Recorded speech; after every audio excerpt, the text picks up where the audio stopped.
సోమవారం నాడు ఈ మంత్రాలను చదవడం ద్వారా సమస్యలన్నీ తొలగిపోతాయి. సోమవారం నాడు ఆదిదేవుడు పరమశివునికి అంకితం చేయబడింది. సోమవారం నాడు పరమశివునికి ప్రత్యేకంగా పూజలు చేస్తారు. శివునికి బోళా శంకరుడు అంటారు. భక్తులు పిలవంగానే పలుకుతాడు. వారి కోరికలు తీరుస్తాడు. అయితే శివుని ఆరాధనలో వివిధ వస్తువులను ఉపయోగించి, ముఖ్యంగా శివుడికి అభిషేక ప్రియుడు. ఆయనకు అభిషేకం చేస్తే వెంటనే ప్రసన్నమవుతాడు. తద్వారా పరమశివుడి అనుగ్రహం పొందవచ్చు. ఇంకా వేద మంత్రాలు పఠించడం చాలా శక్తివంతమైన పరిగణించబడుతుంది. ఈ శక్తివంతమైన శివ మంత్రాలను పఠించడం ద్వారా కుటుంబ సమస్యలని, వ్యాధులు, ఇతర బాధలన్నీ తొలగుతాయని విశ్వాసం.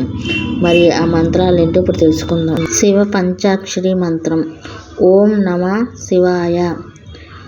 శివ నామావళి మంత్రం.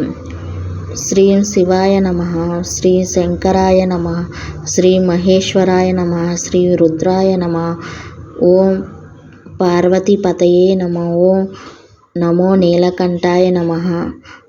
శివ గాయత్రి మంత్రం.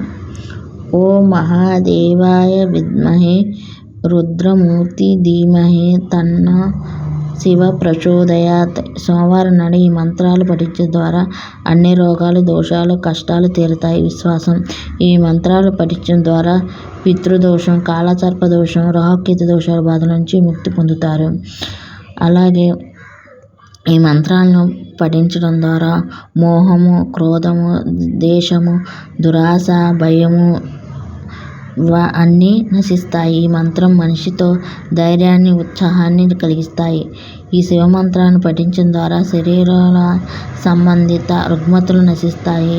ఈ మంత్రాల ఆధ్యాత్మిక, మానసిక ప్రశాంతితో పాటు స్థిరత్వాన్ని కలిగిస్తాయి విశ్వాసం. వీటితో జపించడం ద్వారా జీవితంలో ఆనందం ఉంటుంది. సుఖశాంతులు